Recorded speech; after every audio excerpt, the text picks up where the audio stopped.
The massive crystal hall stretched high above the 12 counselors, each representing the most powerful species in the galaxy.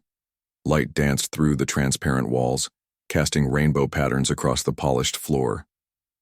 This was Nexus Prime, the center of galactic civilization, where decisions shaped the fate of 1,000 worlds. Elder Zeftal stood in the center of the chamber, his forearms shaking with age and urgency. The ancient Catherian had lived for over 800 years, spending the last 3 centuries buried in the restricted archives. His pale blue skin had grown thin with time, and his 6 eyes moved nervously as he faced the council. "Honored members," Zeftal began, his voice echoing in the vast space. "I bring urgent news about a species we believed destroyed. The humans of Earth live still." A ripple of laughter moved through the chamber. Counselor Vexrin of the Hegemony leaned forward in his floating chair, his metallic face twisting into what might have been a smile. The cybernetic implants covering half his head glowed red as he spoke. "Old fool," Vexrin said, his voice like grinding metal. "Your mind grows weak with age. We watched their world burn 50 years ago. No living thing could survive what our fleets did to that planet." The other counselors murmured agreement. Counselor Thys of the Serpentine Collective flicked her forked tongue dismissively. "The humans were barely past the Stone Age when we found them. Primitive creatures with crude weapons and no understanding of real warfare." Zeftal raised one of his arms, holding up a data crystal. "The archives tell a different story. Ancient records from before the council was formed. There are warnings about humanity written by species that no longer exist." "Fairy tales and myths," scoffed Counselor Brex of the Trade Federation. His insect-like features clicked with amusement. "Stories to frighten children. We have the power to crack moons, Elder. Our fleets number in the millions. What could primitives from a dead world possibly do to us?" The holographic display in the center of the chamber flickered to life, showing Earth as it appeared now. The planet was a brown and gray wasteland, its oceans poisoned, its continents scarred by nuclear fire. Cities lay in ruins, and no signs of life could be detected from orbit. "You see?" Vexrin gestured at the image. "Complete destruction. The Dominion fleet did its work well. Nothing lives there now." Zeftal's voice grew stronger, more desperate. "The old texts speak of human persistence. They call them the species that refuses to die. When cornered, they do not surrender. They adapt. They learn. They find ways to survive that should be impossible." "Nonsense," Thys hissed. "We have studied their biology. Weak bodies, short lifespans, limited intelligence. They had not even developed faster than light travel when we found them. How could such creatures pose any threat to our advanced civilizations?" The Elder activated his data crystal, and ancient text appeared in the air above them. The writing was in Old Catherian, but the translation scrolled alongside it. "Here, from the Archive of Lost Battles, a warning left by the Vorthak Empire before they vanished 3,000 years ago. It speaks of a species from the third spiral arm, beings who grew stronger with each defeat, who turned every loss into a lesson. Counselor Zeph of the Crystalline Orthodoxy, whose body was made of living mineral, spoke in a voice like wind through caves. Even if some humans survived, what could they do? Our technology is centuries ahead of theirs. Our ships are powered by controlled black holes. Our weapons can destroy entire star systems. That is exactly what makes them dangerous," Zeftal pleaded. "They have had 50 years to study us, to learn from us, to prepare. 50 years while we believed them dead and ignored the threat they might become." Vexrin stood from his chair, his mechanical legs clicking against the floor. "Enough of this madness. Guards, escort the Elder back to his archive. His age has clearly affected his judgment." 2 security drones moved toward Zeftal, but he raised all 4 arms to stop them. "Please at least check the outer rim territories. Increase patrols near the dead zones. If I am wrong, what harm can it do? But if I am right, and you do nothing—" "You are dismissed, Elder," Vexrin said coldly. "We have real problems to discuss, not ghost stories about extinct primitives." As the drones escorted Zeftal from the chamber, The old Catherian looked back at the council one last time. "You mistake silence for death," he called out. "The humans have not been idle these 50 years. They have been preparing." The great doors sealed shut behind him, and the council returned to their normal business. They discussed trade routes and territorial disputes, fleet movements and resource allocation.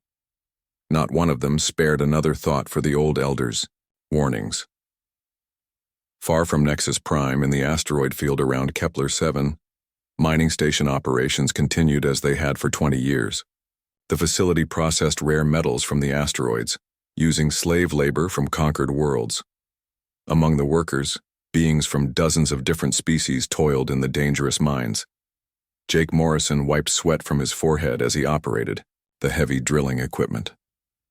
To any observer, he looked like just another human slave, one of the few survivors from Earth who had been captured and put to work. His clothes were dirty, his face scarred from years of hard labor. No one paid attention to him as he worked. But Jake was not what he seemed. Hidden beneath his ragged shirt was a small device, no bigger than his thumb. He had been waiting for this moment for 3 years, ever since he had volunteered to be captured and brought to this station. Through the station's windows, he could see hegemony patrol ships moving through the asteroid field. Their sleek forms, cut through space with arrogant confidence, secure in their superiority over any possible threat. Jake smiled grimly and activated his hidden transmitter. The signal was brief, just a few seconds of coded information that would seem like random static to any alien monitoring equipment. But to those who knew how to listen, the message was clear and urgent. "They're here," the signal said. "Time to come home." The transmission shot out into deep space, past the patrol ships beyond the asteroid field, racing toward the dark regions where no alien vessels ever traveled. Out there, in the cold emptiness between stars, something waited. Something the galaxy had forgotten, something that had spent 50 long years preparing for this moment. The Council had laughed at warnings about humanity's return. They would not be laughing much longer. Deep in the Centauri system, where no alien ship had traveled in decades, Admiral Lisa Grant stood on the bridge of the stealth carrier New Horizon. The massive vessel hung invisible in the darkness, its hull covered with adaptive camouflage that bent light around it. Around her, dozens of similar ships waited in perfect silence. Grant was 53 years old, her hair gray from years of stress and responsibility. She had been just a lieutenant when Earth burned, one of the few military officers to escape on the generation ships that had launched just before the attack. For 30 years, she had helped build humanity's hidden fleet, preparing for the day they would return. The communication officer turned to her, his face tense with excitement. "Admiral, we're receiving Jake's signal from Kepler 7. The transmission is clean and confirmed." Grant nodded slowly. She had been waiting for this moment for so long that it felt almost unreal. Around the bridge, her crew watched her with eager faces. These were the children and grandchildren of Earth's survivors, raised in the hidden colonies, trained from birth for this single purpose. "All units," Grant said into her command microphone, her voice carrying across the entire fleet. "This is Admiral Grant. Operation Phoenix is now active. For 50 years we have lived in shadows while the galaxy forgot we existed. Today, we remind them that humanity refuses to die." Throughout the fleet, ship captains acknowledged her orders. The New Horizon and her escort vessels began moving toward the edge of the system, their engines running silent and cold. Behind them, construction yards and hidden colonies continued their work, building more ships, training more crews, preparing for the long war ahead. Captain Rick Hayes commanded the destroyer Liberty's Edge as it approached the hegemony supply convoy near the Vega system.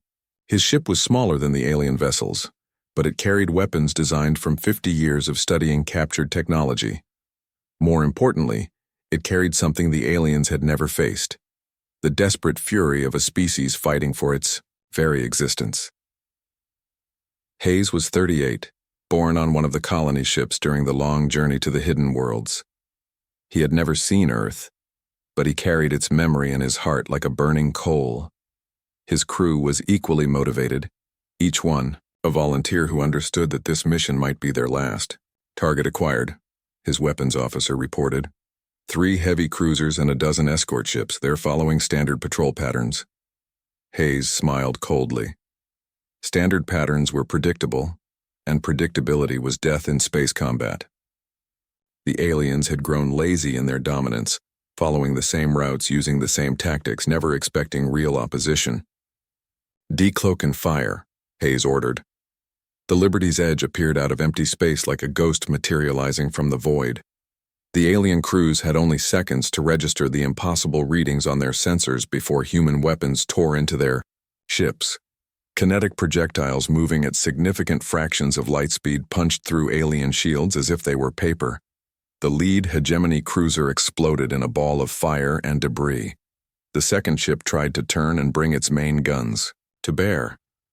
But Hayes had already changed position, using his ship's superior maneuverability to stay in the enemy's blind spots. "Unknown vessel, identify yourself," came the panicked transmission from the surviving alien ships. "You are attacking hegemony forces. Surrender immediately or face destruction." Hayes keyed his response with savage satisfaction. "This is Captain Rick Hayes of the Human Colonial Navy. We do not surrender. We do not negotiate. We are humanity's answer to 50 years of slavery and genocide." The battle was over in minutes. The Liberty's Edge vanished back into stealth mode, leaving only wreckage and confusion behind. By the time hegemony reinforcements arrived, there was nothing to find except the scattered remains of what had been a powerful convoy. Meanwhile, on the Council homeworld of Nexus Prime, Intelligence Officer Beth Parker moved through the capital, city's crowded streets. She looked like any other humanoid alien, her appearance altered by genetic modifications developed in the hidden colonies. Her skin was pale green, her eyes were larger than normal, and she had small ridges along her forehead that marked her as a member of the Antarian species. Beth had been infiltrating Nexus Prime for 6 months, working as a minor technician in the Council's information systems. No one suspected that she was human because humans were supposed to be extinct. It was the perfect disguise for the perfect spy. She made her way to the Central Archives building, showing her identification to the guards at the entrance. They barely glanced at her as she passed through the security scanners. Why would they be concerned about a low-level data clerk going about her normal duties? Inside the archives, Beth connected her portable computer to one of the access terminals. The device looked like standard alien technology, but it had been built by human engineers who understood both alien systems and human needs. Within minutes, she was deep in the Council's most classified databases: fleet positions, supply routes, weapon specifications, diplomatic communications. All of it flowed into her computer's memory banks. But most important were the detailed maps of the galaxy's defensive networks and the locations of the Council's most important installations. "Security sweep in progress," announced a mechanical voice throughout the building. "All personnel remain at workstations for identification, verification." Beth calmly continued her work as security drones moved through the archives, scanning each worker. When one approached her station, she looked up with the bored expression of someone doing routine maintenance work. The drone's sensors swept over her, registering her false identity and finding nothing suspicious. Her genetic modifications were perfect, designed by the best scientists humanity had produced. To alien technology, she appeared completely normal. As the security sweep moved on, Beth completed her download and disconnected her computer. She had what she needed: complete intelligence on the galaxy's power structure and military capabilities. More importantly, she had identified the Council's greatest weakness: their absolute certainty that humanity was no longer a threat. The other side of the galaxy, Commander Steve Williams guided his stealth frigate Phantom through the dangerous currents of the Vorthan Nebula. The swirling gases and electromagnetic storms made the region nearly impossible to navigate, which was exactly why humanity had chosen it as one of their hidden bases. Williams was 29, part of the second generation of refugees who had grown up knowing nothing but preparation for this war. His ship was sleek and fast, designed for hit-and-run attacks and intelligence gathering. More importantly, it was completely invisible to alien sensors, using technology reverse-engineered from captured hegemony vessels. "Commander," his communications officer reported, "we're receiving confirmation signals from all hunter-killer groups. Operation Phoenix is proceeding as planned." Williams nodded with satisfaction. Throughout the galaxy, similar scenes were playing out. Human ships were striking at alien targets, gathering intelligence and disappearing before reinforcements could arrive. Each attack was small and surgical, designed not to capture territory but to send a message. The message was simple: humanity lived, and humanity remembered. In the depths of space, the great game had begun. The aliens still believed they were dealing with primitive terrorists or desperate survivors. They had no idea that they were facing an entire civilization that had spent 50 years preparing for revenge. The sleeping giant had awakened, and the galaxy would never be the same. The industrial world of Korath Prime had been a human colony once before the Great War. Now it served as a massive factory complex where alien overseers used human slaves to mine rare crystals and manufacture weapons for the hegemony fleet.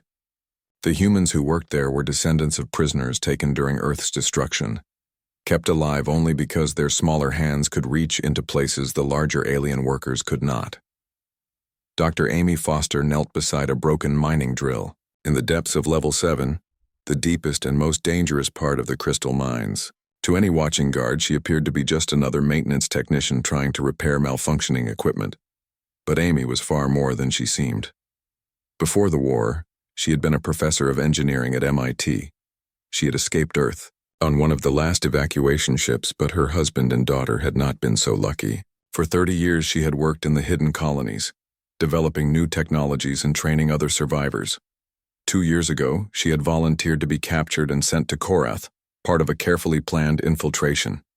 "Hand me that plasma." "Coupling," she said quietly to her assistant, a young man named Danny who had been born on Korath. Like all the slaves, Danny believed Amy was just another prisoner. He had no idea that she was actually a trained saboteur with access to weapons and communication equipment hidden throughout the mine complex. Amy connected the coupling to her modified scanner, a device that looked like standard repair equipment, but actually served as a sophisticated computer terminal. With quick, practiced movements, she accessed the mine's control systems and began uploading new programming code. The code was subtle, designed to cause small malfunctions and efficiency drops that would look like normal equipment wear. But when activated all at once, it would shut down every system in the facility simultaneously. Amy had been planting similar code throughout the complex for months, preparing for the day when the signal would come. "Dr. Foster," whispered a voice in her ear. The sound came from a tiny communicator implanted in her jaw, invisible to alien medical scanners. "This is Control. Phoenix is active. Repeat, Phoenix is active." Amy's heart began beating faster. After 2 years of waiting and preparing, the moment had finally arrived. "Understood, Control. Korath Cell is ready to proceed." Throughout the mining complex, other humans received similar messages. They were mechanics and technicians, cooks and cleaners, all of them seemingly harmless slaves going about their daily work. In reality, they were trained soldiers and saboteurs, each one carrying hidden weapons and explosives, each one ready to turn their workplace into a battlefield. Amy stood up and looked around the mining chamber. Dozens of humans worked at various tasks while alien guards watched from elevated platforms. The guards were confident and lazy, secure in their technological superiority. They had no idea that every human in the room was about to become their enemy. "Danny," Amy said casually, "I think it's time for the afternoon shift change." Danny looked confused. There was no scheduled shift change for another 3 hours. But as he watched, Amy pressed a sequence of buttons on her scanner. Throughout the complex, hidden signals began transmitting to every human worker. The revolution began quietly. In the equipment storage areas, humans opened hidden caches and began distributing weapons. In the communication centers, technicians activated virus programs that would spread through the planetary defense network. In the guard quarters, human servants added special chemicals to the aliens' food and water supplies. Commander Steve Williams brought the Phantom out of hyperspace at the edge of the hegemony patrol zone, his ship's stealth systems engaged.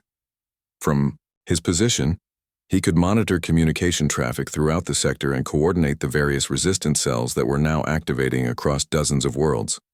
"Sir," his communications officer reported, "we're receiving confirmation from 17 different worlds. The resistance networks are going active as planned." Williams smiled with grim satisfaction. For 50 years, humans had been scattered across the galaxy as slaves, prisoners, and refugees, but they had never been broken. In secret, they had built networks and prepared for this day. Every human in alien territory had been a potential soldier, every workplace a potential battlefield. "Signal all units," Williams ordered. "Begin Phase 2 operations. It's time to show the galaxy what ghosts can do." The Phantom moved deeper into hegemony space, its sensors tracking alien fleet movements. Williams had specific targets in mind: communication relays, supply depots, and isolated patrol ships. His mission was not to fight major battles, but to create chaos and confusion throughout the alien command structure. On Nexus Prime, Beth Parker sat in her small apartment and activated her hidden communication equipment. The device looked like a standard entertainment system, but it actually contained some of the most sophisticated computer technology humanity had ever developed. "Control, this is Asset 7, she transmitted. "I have complete intelligence packages, ready for download. All major fleet positions, supply routes, and defensive installations are mapped and confirmed." The response came immediately. "Confirmed, Asset 7. Upload everything to the network.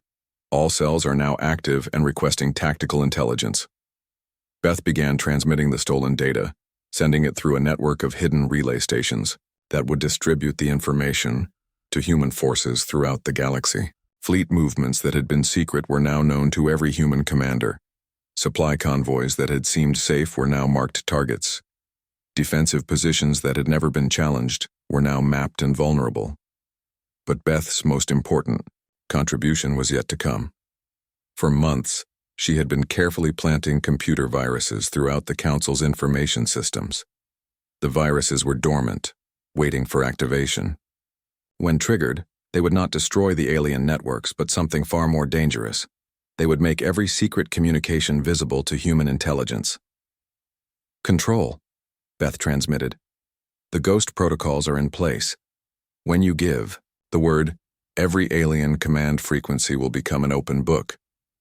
Back on Korath Prime, Amy Foster led her resistance cell through the mining complex's maintenance tunnels. The humans moved quietly and efficiently, their years of forced labor having taught them every passage and hiding place in the facility. "Security checkpoint ahead," whispered Danny, who was now carrying a captured alien weapon. The young man's eyes were bright with excitement and fear. Like all the mind slaves, he had dreamed of this moment for his entire life. Amy checked her scanner, which now displayed tactical information instead of mining data. 2 guards, standard patrol pattern. They're not expecting trouble. The attack was swift and silent. Amy's team had been training for this mission for years, practicing with virtual simulations and captured alien equipment.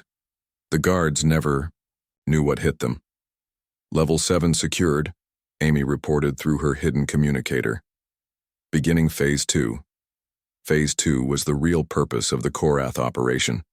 The mining facility contained massive stockpiles of processed crystals used in alien weapons and shields. But those same crystals could be turned into explosives with the right modifications. Amy had spent months identifying the largest storage areas and planning the demolition sequence. "All teams, this is Foster," she transmitted to her scattered units. "Begin crystal conversion. We have 30 minutes to clear the facility before detonation." Throughout the complex, human resistance fighters began herding their alien overseers toward the evacuation shuttles. This was not a massacre. It was a message.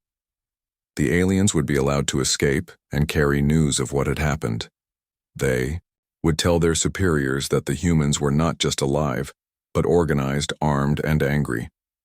Commander Williams watched from the Phantom as explosions began lighting up worlds across the sector. The human resistance was emerging from 50 years of hiding, turning every alien facility into a potential battlefield. Supply depots exploded, communication relays went dark, and patrol ships found themselves ambushed by enemies that appeared from nowhere. Sir, his tactical officer reported, alien command frequencies are showing massive confusion. They're requesting reinforcements from every sector, but they don't seem to understand what they're fighting. Williams nodded with satisfaction. The aliens' greatest strength had become their weakness. Their overconfidence and technological superiority had made them lazy. They had never developed tactics for fighting an enemy that used deception, sabotage, and asymmetric warfare as primary weapons. All units, Williams broadcast to the human fleet.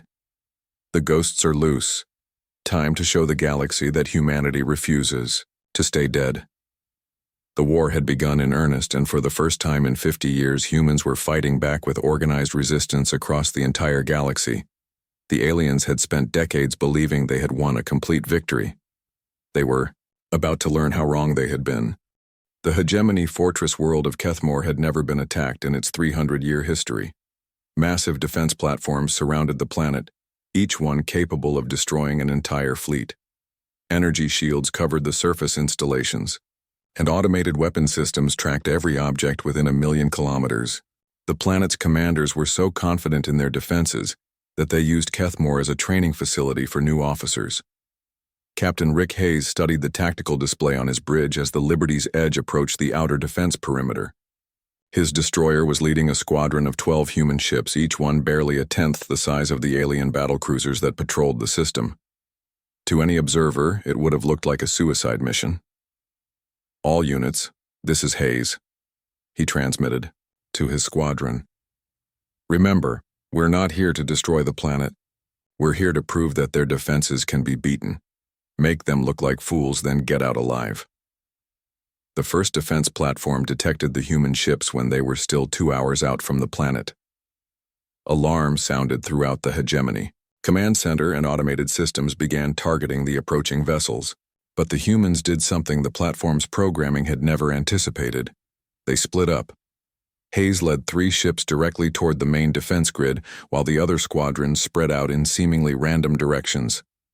The alien targeting systems tried to track all the ships simultaneously, but human technology had advanced far beyond what the aliens remembered. The ships flickered in and out of visibility, appearing on sensors for just seconds before vanishing again.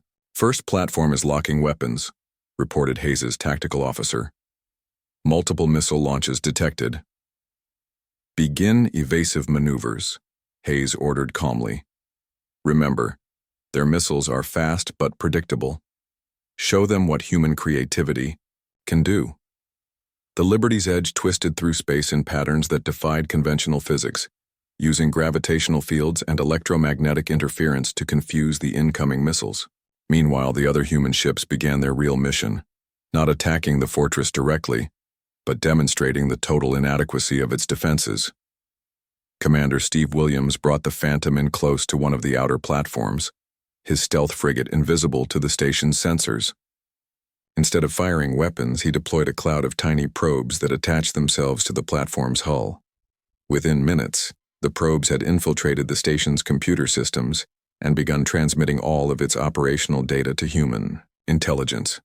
Platform 7 is completely compromised, Williams reported through the tactical network. I have their shield frequencies, weapon specifications, and command protocols. Transmitting to all units now. Dr. Amy Foster, now coordinating resistance activities from a hidden base in the asteroid belt, received Williams's data and began analyzing it with the speed of desperation. The Kethmore operation was more than just a military strike. It was a demonstration that human intelligence could penetrate any alien defense. All ships, Foster transmitted. I'm uploading new tactical data. Their shields rotate frequencies every 30 seconds, but the pattern is predictable. Time your attacks for maximum penetration. The battle became a dance of precision and timing. Human ships appeared from stealth just long enough to fire perfectly aimed shots at weak points in the alien defenses, then vanished before the return fire could reach them. Each attack was small and seemingly insignificant, but together they created a cascade of failures throughout the defense network. Admiral Lisa Grant watched the battle from her command ship, now openly approaching the hegemony core worlds with the main human fleet. The New Horizon and her escorts had dropped their stealth systems, revealing the true size and strength of humanity's rebuilt navy. "Admiral," her intelligence officer reported, "we're receiving data from the Kethmore strike force. Captain Hayes has successfully penetrated their outer defenses, and Dr. Foster's analysis is providing real-time tactical advantages." Grant nodded with grim satisfaction. This was the moment she had been preparing for during 30 years of exile. The human fleet was not trying to match the aliens in raw firepower. Instead, they were proving that superior tactics and intelligence could overcome any technological advantage. "Signal all units," Grant ordered. "Begin general advance. It's time to show the galaxy what humanity has learned in 50 years of exile." On Nexus Prime, Elder Zeftal sat in his archive chamber, monitoring the galactic communication networks with growing alarm. Reports were flooding in from across Council space: human attacks, sabotage operations, and now open fleet battles. The other counselors had finally begun to take his warnings seriously, but it might already be too late. "Elder," came an urgent transmission from the council chambers. "Your immediate presence is requested. The situation has become critical." Zeftal made his way to the Great Crystal Hall, where he found chaos replacing the usual calm dignity of council meetings. Holographic displays showed battle reports from dozens of systems, and the counselors were arguing loudly about how to respond to the human threat. "This is impossible," Counselor Vexrin was shouting, his mechanical voice distorted by stress. "Our intelligence report said they had no significant military capability. How can they be attacking our fortress worlds?" Counselor Theiss hissed in frustration. "The attacks are too coordinated, too well informed. They know exactly where to strike for maximum damage. Someone has been feeding them intelligence for years." Zeftal took his place in the center of the chamber, his forearms spread in a gesture of resigned wisdom. "Honored counselors," he said quietly, "you asked me here for advice. I will give it to you plainly. You are not fighting the humans you destroyed 50 years ago. You are fighting the humans you created through that destruction." "What do you mean?" demanded Counselor Brax, his insect features clicking nervously. 50 years ago you faced a young species that had barely left its home planet," Zeftal explained. "They fought with primitive weapons and simple tactics because that was all they knew. But the survivors you scattered across the galaxy have had 5 decades to study you, to learn from you, to understand your weaknesses better than you understand them yourselves." The Elder activated a holographic display showing the pattern of human attacks. "Look at their tactics. They do not try to match your strength. Instead, they use deception, sabotage, and asymmetric warfare. They attack your confidence rather than your fleets. They make you doubt your own superiority." "Then how do we stop them?" Vexrin demanded. Zeftal's expression grew grave. "I fear it may already be too late for military solutions. The humans are not trying to conquer territory. They are trying to prove that you can be beaten. Every successful attack, every penetrated defense, every compromised facility demonstrates that your empire is not invulnerable." At the Battle of Zerion Gate, Captain Hayes led his expanded task force against a full hegemony battle fleet. The alien commander, Admiral Thekvar, had assembled over 200 ships to crush what he believed was a desperate human last stand. The massive alien vessels formed traditional battle lines, expecting to overwhelm the smaller human force through sheer firepower. But Hayes had learned from Dr. Foster's research into alien psychology. The enemy expected humans to fight like other galactic species, with honor, predictable tactics, and a preference for direct confrontation. Instead, Hayes gave them something completely unexpected. "All ships," Hayes transmitted, "begin retreat. Pattern Alpha. Make them think we're running scared." The human fleet began what appeared to be a panicked withdrawal toward the system's gas giant. The alien ships pursued eagerly, their commanders confident that they were about to win a decisive victory. Admiral Thekvar ordered his fleet to maximum acceleration, determined to destroy the humans before they could escape. "Sir," Hayes' science officer reported, "the gas giant's magnetic field is reaching critical resonance. Dr. Foster's calculations were correct. We can trigger a cascade reaction." Hayes watched as the alien fleet moved into the perfect position, their ships clustered together in pursuit formation. At precisely the right moment, he gave the order that would change the course of the war. All ships, fire gravitational charges into the planet's core. Let's give these aliens a science lesson they'll never forget. The gravitational bombs penetrated deep into the gas giant's interior, disrupting the delicate balance that kept the planet stable. Within minutes, nuclear fusion began cascading through the atmosphere, turning the entire world into a temporary star. The explosion was visible from 3 star systems away. The leading edge of the alien fleet was vaporized instantly, while the surviving ships found themselves caught in gravitational waves that tore their formations apart. In less than an hour, the most powerful hegemony battle fleet ever assembled was reduced to scattered survivors fleeing in terror. Admiral Thekvar's final transmission was heard throughout the galaxy. Impossible. This is impossible. How can primitives defeat the finest fleet in Council space? The answer came from Admiral Grant, now openly broadcasting to every alien world. Because you taught us how. Every weapon you used against us, every tactic you employed, every technology you demonstrated, we learned from it all. You created the perfect enemy, and now you face the consequences of your arrogance. The siege of Nexus Prime began at dawn on the capital world. Though in the endless city that covered the planet's surface, dawn was just another shift change in the artificial lighting systems. Admiral Lisa Grant stood on the bridge of the new horizon as her fleet took position around the most heavily defended world in the galaxy.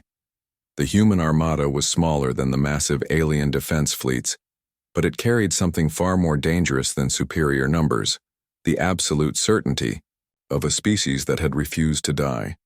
For 50 years, humanity had prepared for this moment, and now the time for hiding was over. All units, this is Admiral Grant, she transmitted to her fleet. Today we do not fight for conquest or revenge. We fight for recognition. We fight to ensure that never again will any species believe they can wipe out humanity and walk away unpunished. Captain Rick Hayes led the orbital assault, his expanded task force moving against the defense platforms that surrounded Nexus Prime like a deadly crown.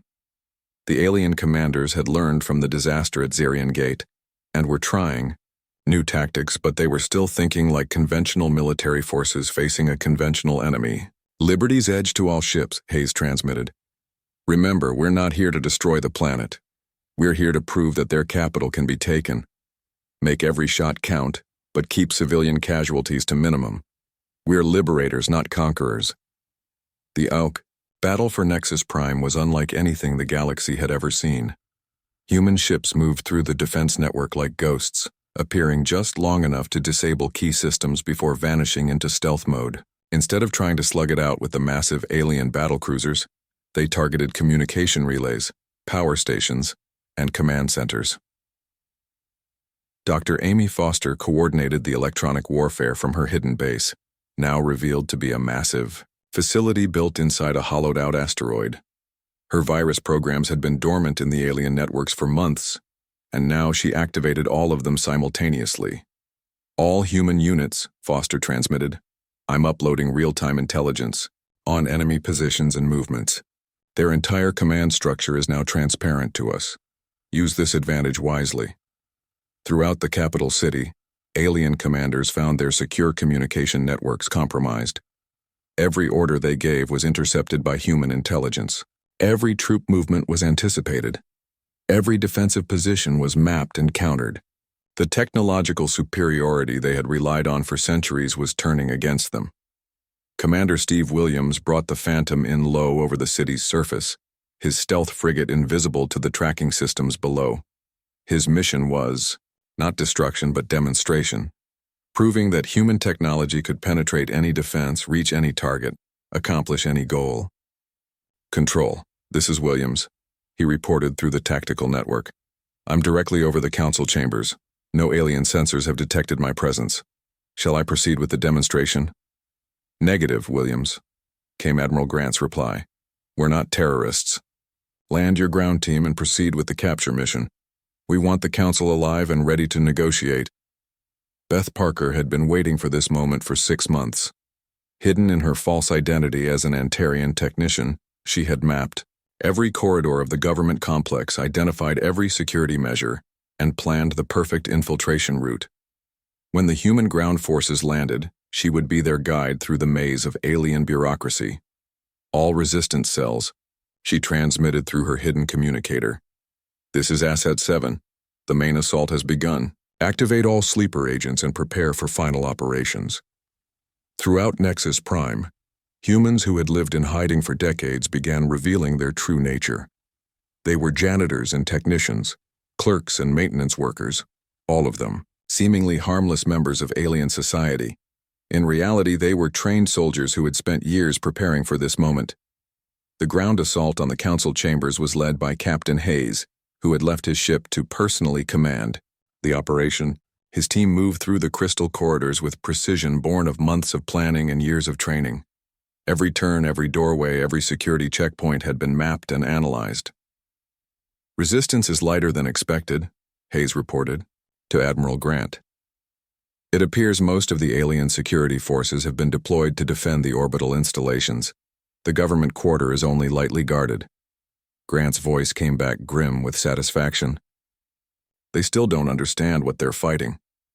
They think this is a conventional military operation aimed at destruction. They don't realize we're here to make them face the consequences of their actions.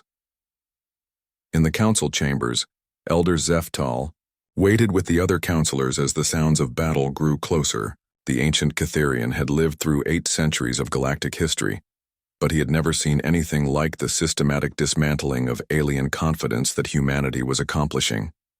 This is impossible, Counselor Vexrin was saying, his mechanical voice distorted by stress.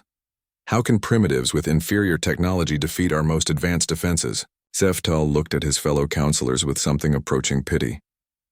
Because they are not primitives anymore, he said quietly. They are the species you created through 50 years of persecution and survival. Every loss they suffered became a lesson. Every defeat became preparation for victory. The great doors to the chamber suddenly opened, and human soldiers entered with weapons drawn, but not threatening. Captain Hayes walked in the center of the group, his uniform bearing the scars of the orbital battle, but his expression calm and determined. Honored counselors, Hayes said with formal politeness, I am Captain Rick Hayes of the Human Colonial Navy. You are all under protective custody pending negotiations with our fleet commander. Counselor Vexrin rose from his chair, his cybernetic implants glowing with rage. You dare to invade the seat of galactic government? You are committing an act of war against every civilized species in the galaxy. Hayes looked at the alien leader with cold contempt. We committed no act of war. We responded to one. 50 years ago, you declared humanity extinct and tried to make it reality. Today, we prove that you failed. Admiral Grant entered the chamber. A few minutes later, her admiral's uniform impeccable despite the battle raging outside. She looked at each of the counselors in turn, these beings who had ruled the galaxy for centuries and who had ordered the destruction of Earth. My name is Admiral Lisa Grant, she said calmly. I was 23 years old when your fleets burned my world and scattered my people across the galaxy as slaves. I have spent 30 years preparing for this conversation. Elder Zeftal stepped forward, his forearms spread in a gesture of submission. Admiral Grant, he said with dignity, I tried to warn them about humanity's return. They would not listen to wisdom. Grant nodded respectfully to the old Catherian. Your warnings were noted in our intelligence reports, Elder. We know you tried to prevent this confrontation. That will be remembered when we discuss the future. She turned to face the other counselors, particularly Vexrin, who had been the strongest advocate for humanity's extermination. You have a choice to make, Grant continued. You can accept that the old order is finished and negotiate a new arrangement for galactic civilization, or you can continue to fight a war you cannot win against an enemy that refuses to be defeated. Never, Vexrin snarled. The hegemony will fight to the last ship, the last soldier, the last breath. Grant smiled coldly. Then you will fight alone.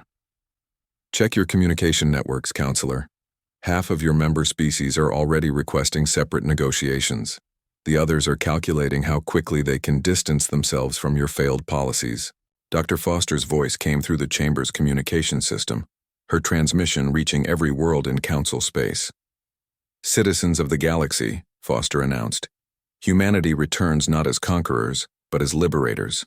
For 50 years you have lived under governments that believed genocide was an acceptable solution to political problems. Today, that era ends.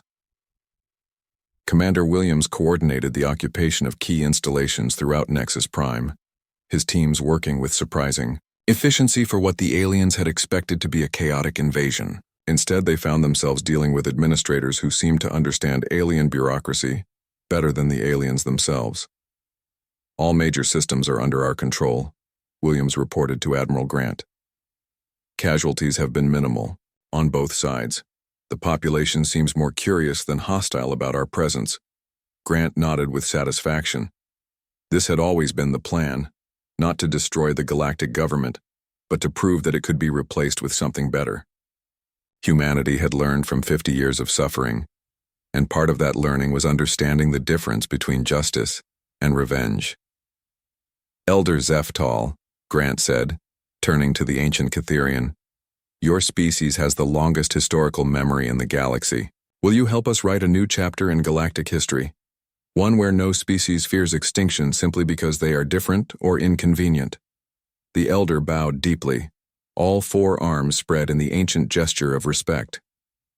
Admiral Grant, he said with profound dignity, I believe that would be the greatest honor of my long life. Jake Morrison, the mining engineer whose signal had started the great